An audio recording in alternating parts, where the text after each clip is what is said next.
Hey, yo, welcome into CHGO Big Ten After Dark, presented by CHGO Bets Daily and powered by DraftKings Sportsbook, America's #1 rated sportsbook. Download the app today and use promo code CHGO when you sign up. Welcome in to the first ever remote version of CHGO Big Ten After Dark. You know you've made it when they say, guys, you could work from home. Also, it was just a crazy day because Kevin Warren, I guess, got a job, whatever. I'm Sean Anderson. You can follow me on Twitter on at Sean_W_Anderson. Alongside me is Cody Delmendo. You can follow him on Twitter at Cody_CHGO.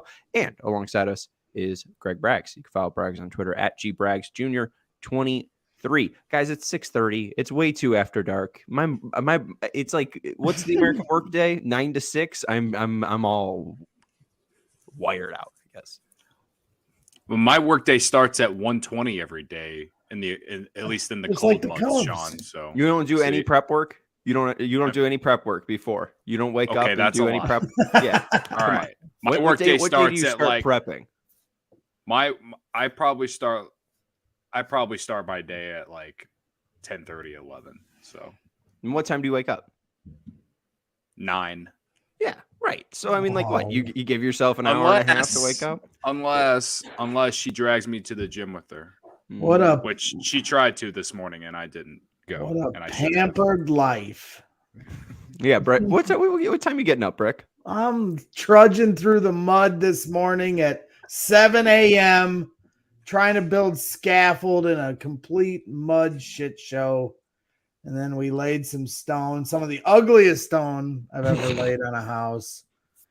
All due respect to the person that picked that stone, but it's their house, not mine. I'm just different taste, exactly. Brick by brick, baby. So that's what we're doing here. You can't see it. You can't see Braggs' shirt because he's wearing a hoodie. But if you could, it would have a blue collar. You know, that's a blue collar life right there. Waking up at 7 o'clock. My brick shirts. We get free sweaters every year. That's the perks of the job.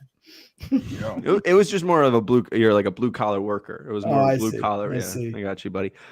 Let's talk some Big Ten basketball. Big stuff for both of you guys because hey, Greg. I mean, your team's been winning the entire year, but Cody seems like Illinois is. What did your show say? Illinois is good at basketball. It's good at basketball. Illinois is good at basketball. Look at that. They have been over the course of the last 4 years. Last month was a little tough.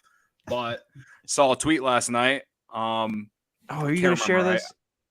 I can't remember who tweeted it. I got you. Craig Chiotti at CRAIGWCHOATE on the No One Asked Us pod. But he said Illini overall record the last 4 seasons after 18 games. Was this it? Yeah, that one. All right, that one. 2020. 13-5. 2021, 13-5. 2022, 13-5. 2023, what's that? 13-5. They've been 13-5 for the past 4 seasons after 18 games. Right. And that's why I was, I think we all or Illini fans had the right to be, pissed off after losing to Penn State on your home floor and getting blown out by 30 to a Missouri team and, losing to Northwestern as bad as they did in what is technically a rivalry game in Evanston. That said, though, like anyone who was calling for Brad Underwood's job hasn't been paying attention honestly, his entire tenure at Illinois. So I think Illinois is ascending a little bit. I still think there's a lot of work to be done, and I'm not crediting Sky Clark leaving the program for them being better. Why not? Come on. Why? Which is something a lot of people are doing. One, because he's just an 18-year-old freshman. I'm not going to go that far. And two, I I just think him leaving, the only thing it did for me, or it did for the team, I feel like just it was help guys find their roles a little bit better. I said whenever Scott Clark left the team that Jaden Epps was going to become more of a factor and play a little bit more probably, and that is what's happened. He led the team off the bench last night against Minnesota. He's played big minutes in every game since then, and I think the big key for Illinois in these last 4 games has probably been Matthew Mayer has been a lot more consistent. He's getting the offense going. He was awesome defensively yesterday against Minnesota. I know it's Minnesota, but still, wins in conference mean everything, no matter who you're playing. And Coleman Hawkins has been a little bit better as well. He's had games where he scored a lot, and he's had games like yesterday where he didn't score a lot, but was just, did all the little things to make sure to help your team win. And I think you're getting that from a lot of guys. Ty Rodgers has really emerged as well. He, in non-conference, he was like a non-factor. And over the last few games, especially against maybe it was Michigan State, or is it either Michigan State or the game before that? The stat sheet doesn't say much, but as far as defense and rebounding and stuff like that, like that's showing up, and he's making an impact. And Sincere Harris is like the same type. Just like those two are going to be like glue guys at Illinois for the next 3 years. And so I'm excited to see their growth over the rest of the season. Again, I'm not saying that they're going to surpass Purdue. They have answered the call. I will give you that, Braggs. Hey, I mean, Braggs right now, I think, is getting like a work request right now in the comments from John. Yeah. John's wondering if you do major buildings. No cement trucks for us. We just do residential. And no, I'm not going to tuck point your chimney. That's anytime anybody ever calls me like, hey, Braggs, you do brickwork on the side.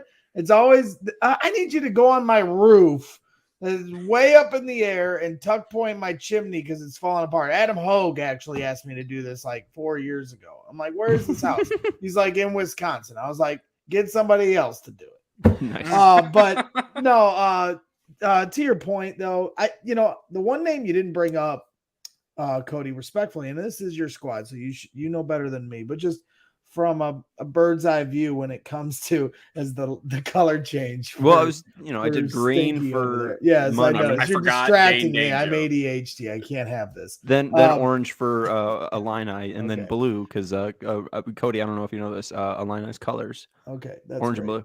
So thank you, Sean. Kevin Warren, shout out. The one thing though, when you talk, Matthew Mayer has definitely stepped up, and that's been a big difference, especially in the last game. He played really well. They have all these pieces: Terrence Shannon, as you said, Sincere, Harris, Ty Rodgers, these guys. But the one thing that I'm noticing is they're playing through Dane Danger. And I mentioned this to you early in the season when they had a big win. I thought he was like pivotal for the team. And they played through Kofi for so many years. Obviously, Dane Danger isn't Kofi Coburn.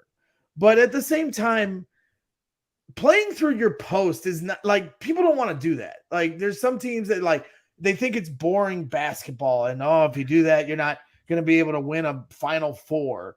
But it also provides structure and opens up what the roles are for everyone else. Everything seems to fall into place if you can at least play through your post and have an identity of some sort. That's what Illinois has been searching for. And I feel like Dane Danger has kind of been this steadying force for them, and then allows everyone else, Terrence Shannon, Mayer, all these other guys, to do what they do best. But to me, I think Dane Danger is kind of the unsung hero for this team, and I think he's the steadying force going forward.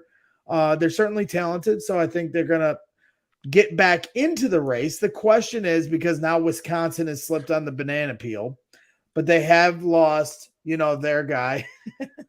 Sorry, Hogue. Hey, there's bricklayers all over the country. You'll find one in Wisconsin. You'll be, you can get over it.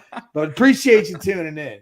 Big day for Adam over here. Talking. He's waiting for our Wisconsin talk. Yeah, talking with the president. But yeah, he's tuned in so I can hate on Wisconsin. But at the same time, they lose their star player to injury. And so now they've dropped some games. They fall out of the top 25. Rutgers move into the top 25, just barely at 23. So the question is, as far as any of these other teams jumping ahead of, is Purdue going to slip on the banana peel? They lost at home to Rutgers. We thought maybe they would. And like you guys mentioned, they've answered the call. Winning. They're 4-0 on the road right now in the Big Ten. Tough road games against Penn State, with Ohio State, and now yesterday, or whatever the hell it was. Their road games so far: Florida State, Nebraska State, Ohio State, and Michigan State. I think the Penn State one was a neutral site. Right, just specifically Big Ten, and then Michigan State. Yeah, Penn State was technically a neutral, but it was in a Penn State environment, which they are now going to consider a true road game for the whole Quad 1 stuff when we get to the tournament. So they played at the Palestra, which is in Pennsylvania, in Philadelphia. But for them to go to Michigan State yesterday, yes, Michigan State, big win. Michigan State loses their best player to injury. Yeah. So, it's just a battle, and it's just going to be a question of, will Purdue ever slip up? They've already knocked out some road games here in probably one of the toughest spots in their schedule. And these freshmen, man, it's just unbelievable to watch Fletcher Lawyer and Braden Smith not blink in these moments. We all know Zach Edey, 32 points and 17 rebounds yesterday against Michigan State. Unbelievable. But Fletcher Lawyer, he's this guy. Like, when Fletcher Lawyer and Braden Smith walk into a gym, you look at him and they're like, oh, we're going to work these guys. Who are these kids? And then they ball you up. I have to imagine for any basketball player, it's just kind of one of those things where I'm sorry, Adam. You just gotta have to get somebody. You're distracting me in the chat. Enough. I gotta hate on your Wisconsin team. But hey, maybe you should just go get the whole Fox Lake thing done, so then he's not in the comments, bothering us about it. You know what? We'll do it, and we'll bring the content team out there. There you go. And I'll have Adam teach me how to lay bricks. Yeah, Fox Lake is a cool. I need some spot. side cash. Who doesn't like some side cash to throw on the ponies? So that's my long-winded answer. I'm obviously very excited for the start. Best start for Purdue in freaking 30 years or whatever. And the freshmen are stepping up. Zach Edey looks like he is beelining for National Player of the Year. And Matt Pander's looking at National Coach of the Year. So it's really exciting stuff in West Lafayette. Real quick, Cody, I just do want to clarify, and Alex is right. I'm not trying to crap on an 18-year-old. When I did bring up the Sky Clark thing, I would think I was just poking at you. But yeah, no, I mean, he's an 18-year-old. He's making his life choices, and that doesn't. It's not a coincidence. They're just winning basketball games. Sky Clark isn't on the team anymore. Like, when Sky Clark left the team, I mean, all of Illini Twitter and fandom, we were all in shambles. They lost to Northwestern. A few days later, he leaves. And let's not get it twisted. He was Illinois' top recruit. He was like a 5-star. Like, there's a reason that he was that coming out of high school. But yeah, I mean, I would not be surprised if he does eventually transfer and plays well wherever it is. I just like, they have a lot of guards. So, like, you remove him from the team, and so that gives other guys opportunity. They took Sky Clark out of the starting lineup, put Sincere Harris in there, and you look at the box score. He's not doing much as far as the box score. He's just like an elite defender. He's probably one of the better guard defenders in the Big Ten. And then, like you said, Braggs, they put Dane Danger in the starting lineup too, and they've completely changed how they play. Yeah, they're still fast, but they're definitely running their offense through Dane Danger, and it's showing improvement from the entire team.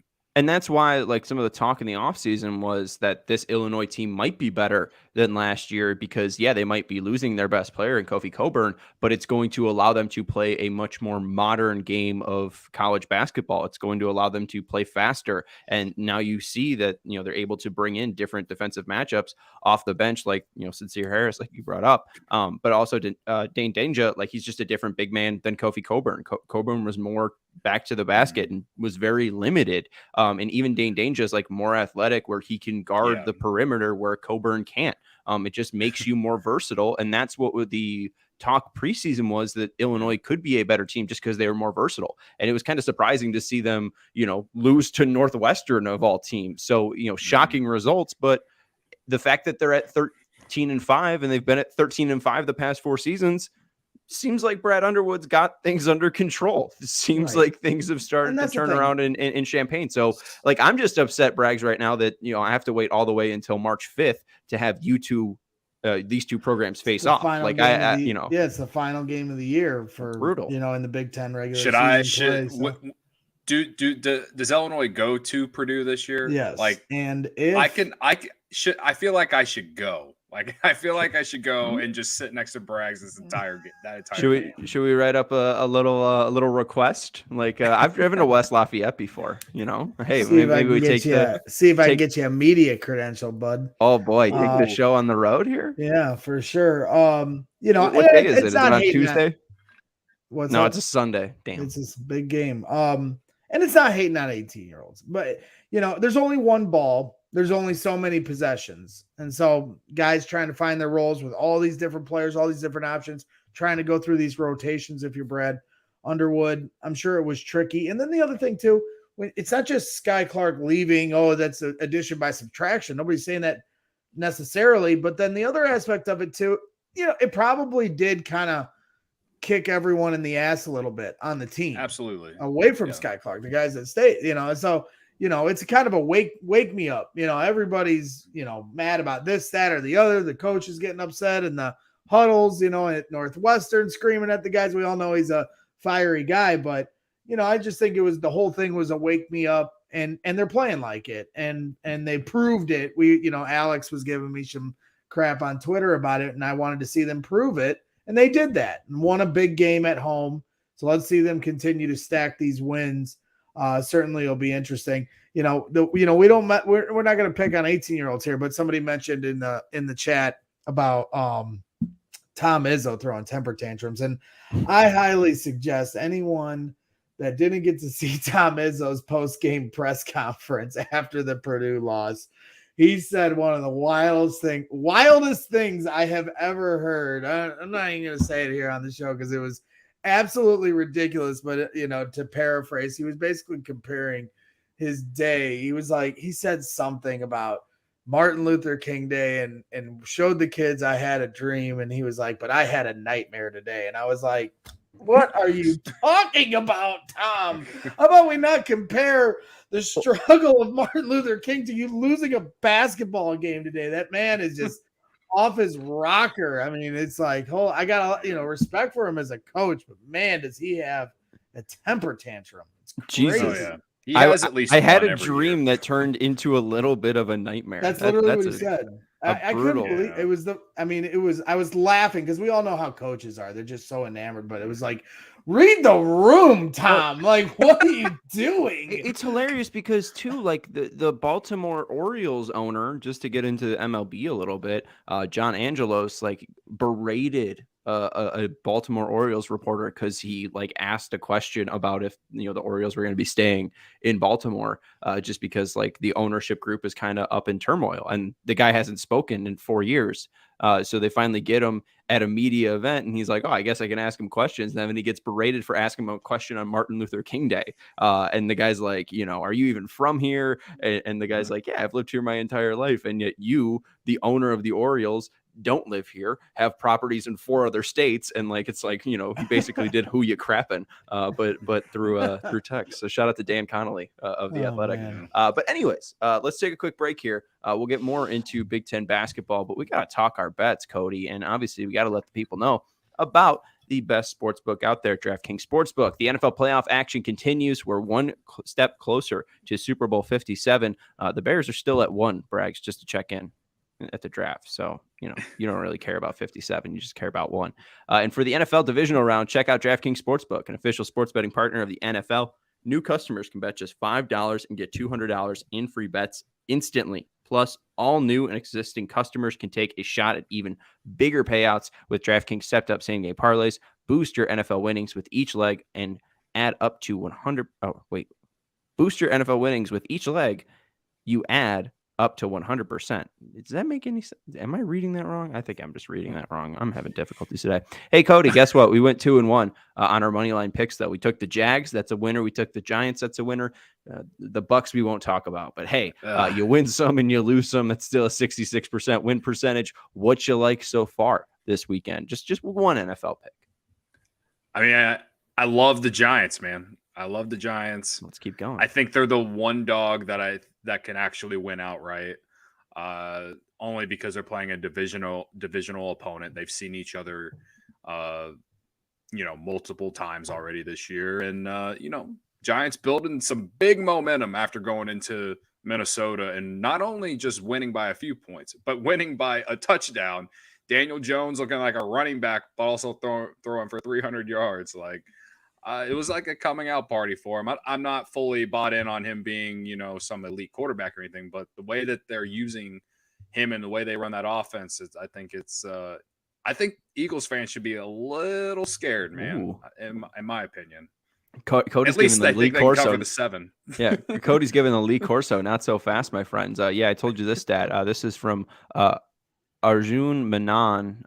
He works at PFF, co-host of Take the Points. He put this stat out today of perfectly covered play percentage in all of the wildcard games.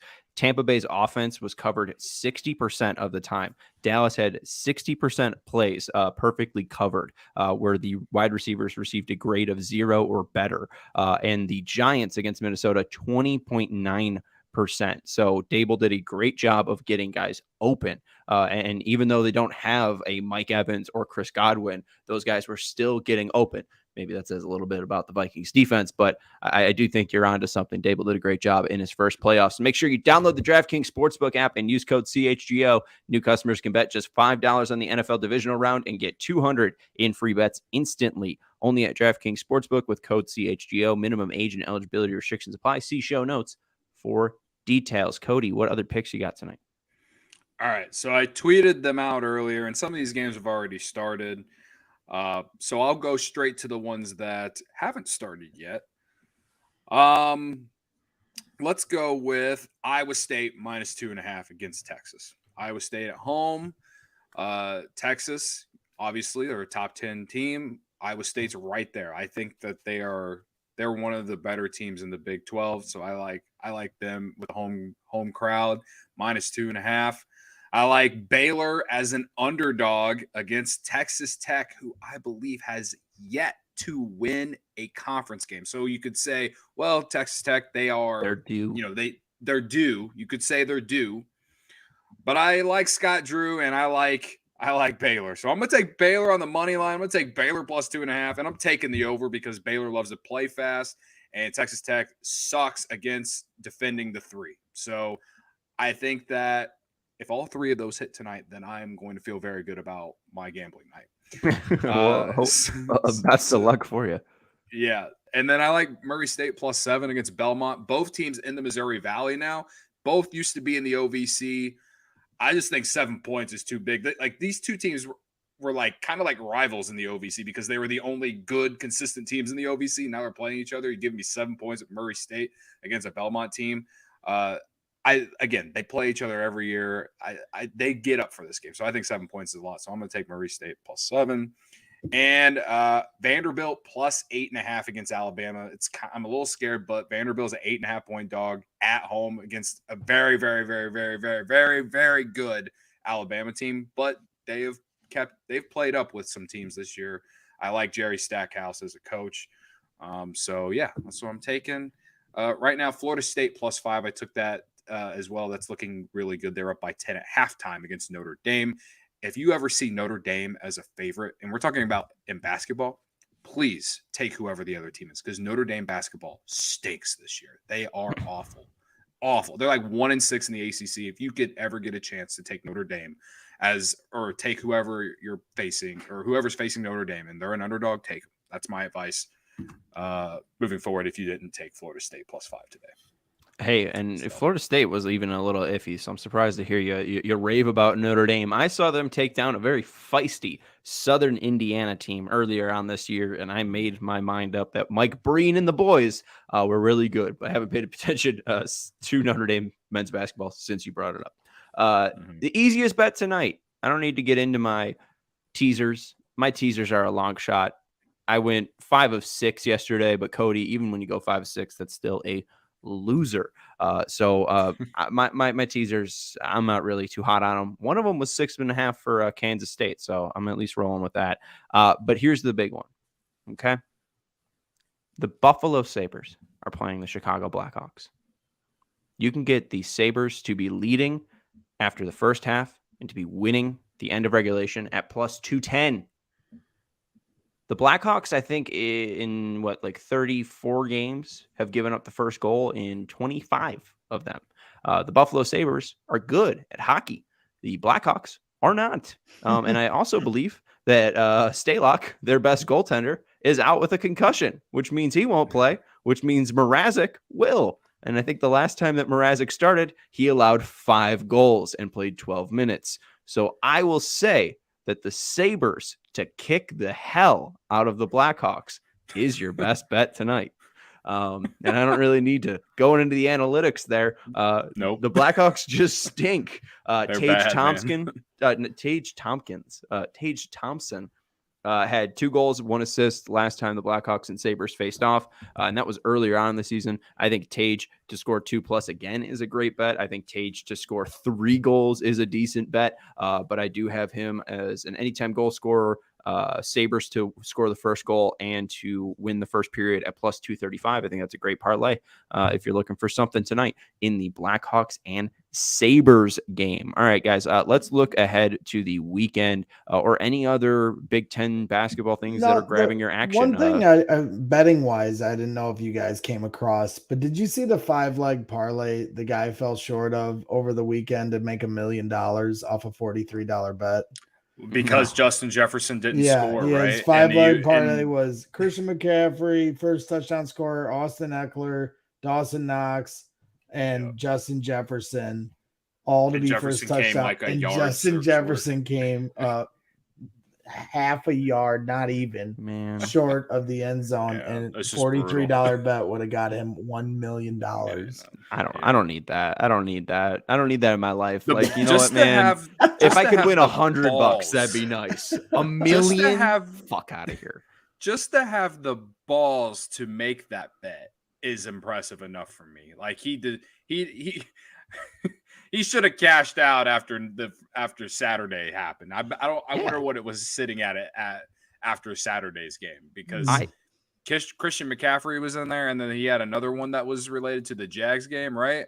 Mm-hmm. Like, Eckler. If he would have cashed out after those two, I wonder what the money would have been, because like those, like the odds on that is just insane. Just insane. Yeah, that's something that, I mean, I get sweaty. Even after the Knox one, you get 3 of those 5 to hit. We're talking, these are first touchdown bets. Like, oh my! If I could have cashed out, I would have cashed out. But again, especially with $43 out there, if it would have been like it's upsetting, Sean. Yeah, come on, close out of the. Thank you for showing it, but close that book out. It's $1 fine. You let it ride, but I would have cashed out after the second or third one at the very least. Ridiculous. I just signed into DraftKings Sportsbook for the first time on my computer, and this is dangerous, friends. This is a nice layout. I just needed to find my bets, and I just wanted to give out some of the other ones. My phone died. Let me give out my teaser just because I can. Also, Gary Trent over 18.5 points and assists. They're giving you a 100% boost. That game's already started, but still, if you're looking for NBA action, you can get a 100% boost tonight on DraftKings Sportsbook.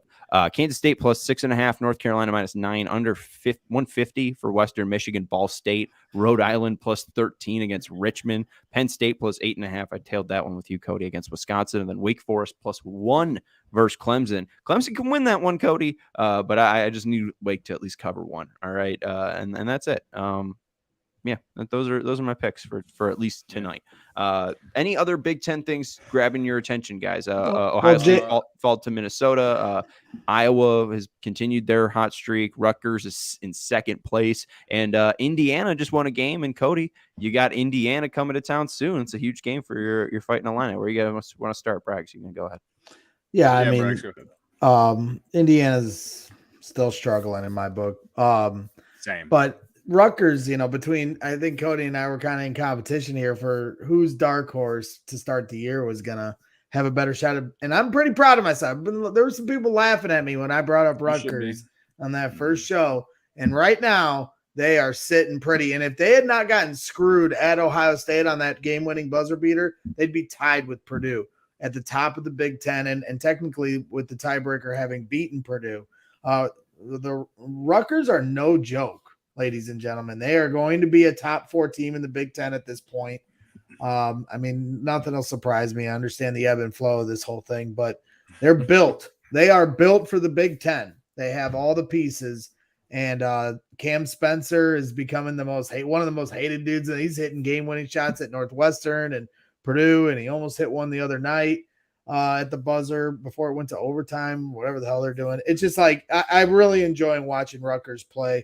As Matt Painter said after they lost to Rutgers, he's like, if we were going to war, we're going to stop over in New Jersey and pick them up because they're that type of team. They're a tough-ass team. So keep your eye out for Rutgers. I don't know where the money line – I'm sure the money line's moved quite a bit on them winning the Big Ten, but they're still a team that could sneak in there and grab that. So, as far as Wisconsin, because you brought that up, them losing Tyler Wall was huge. That's why I didn't really take too much in when Illinois snapped that losing streak and beat Wisconsin at home. Like, it was a great win. You beat you beat a ranked team, but they haven't won a game without Tyler Wall, and he's playing tonight against Penn State. So we're going to see how Wisconsin plays against a pretty good, a team that could be on the bubble, come March. So they've lost 3 in a row. They're like 3-3 in the Big Ten. If they win tonight, we'll see. They were like a dark horse. They were picked to finish towards the bottom of the Big Ten. It still could happen if things don't get any better. But yeah, you were right, Braggs. Like, the Rutgers really did surprise me. Maybe it's just because Paul Mulcahy's face pisses me off. But whatever. Iowa, like Sean said, they've I don't know how that team lost to my alma mater, but they've seemingly kind of figured some things out. Big win against Michigan last week. Should have lost to Michigan. Michigan choked it away. I mean, they were winning by like 5 or 6 points in the final 2 minutes, and they let Iowa come all the way back and then go to overtime. And I don't even know if Michigan scored more than 4 points in that overtime. It was like, if you're a Michigan fan, you were just disgusted to see what happened in that game. But they're right there 4-2. Michigan, they're 4-2 in the conference. Yep. Iowa, they're right behind them, I believe. And Illinois 4-3. They got Indiana on Thursday, and like Bragg said, with Xavier Johnson out, Race Thompson too, like, I'm not really afraid. And yeah, they still got Trace Jackson Davis, but like we were talking about earlier, like, Dane Danger has been a force down low, and I feel pretty good about him defending Trace Jackson Davis if he can stay on the court and not get in foul trouble. So it's going to be a good game because it's technically like a rivalry game. I hate Iowa more than I do Indiana, but it'll be a big game for both programs because Indiana, as we talked about, was picked to win this conference, and injuries have derailed that. And now they get that win against Wisconsin, and they're trying to build off it while Illinois is trying to continue to win games. So, and I think the biggest surprise at this point of the teams falling off is Ohio State. They're 2-4 in the Big Ten. Maryland really fell off too. Right. Yeah, and that, who UCLA knew? But Ohio State was sensible. Dude's one of the best scorers in the league in all of college basketball. And for them to be 2-4 and really should be 1-5 in the Big Ten is somewhat surprising to me. I thought they'd be on the top half of the Big Ten and not the bottom half. But it's a bloodbath trying to get through game to game. I mean, even Minnesota they're- Minnesota I went mean, to Their Ohio loss State, to beat Minnesota them, was so- bad, man. Right. So Right. it's no days off. It's just how it goes. But they beat, Iowa and Illinois coming up, and they're back. Shout out to Ryan Torbett, who made me laugh along with you, Cody. Not excited for Paul Mulcahy to be on a competent/good team, and you saying you just wanted to punch him in the face is great as well. He's my new Brad Davison. He's the new Brad Davison. And we got Brad Davison was the only reason that I've ever disliked Wisconsin. And now he is gone. Now there's a new face that I hate, and it's Paul Mulcahy.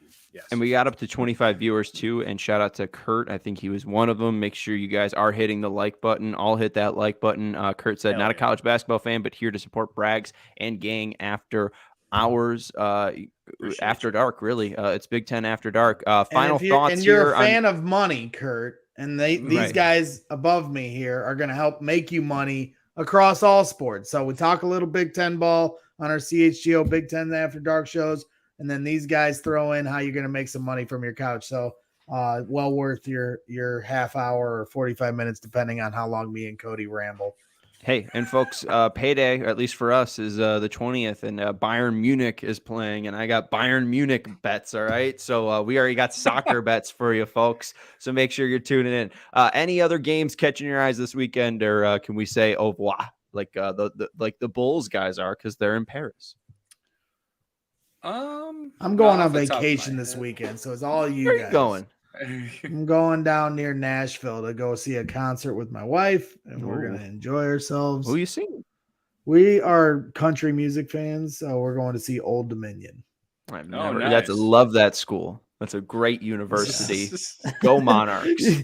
Sean's like, I actually got money on Old Dominion tonight. I did. I loved their football program for a little bit there. Yeah, shout out Monarchs. I'm glad I got that off the top of my dome. Have fun, Braggs.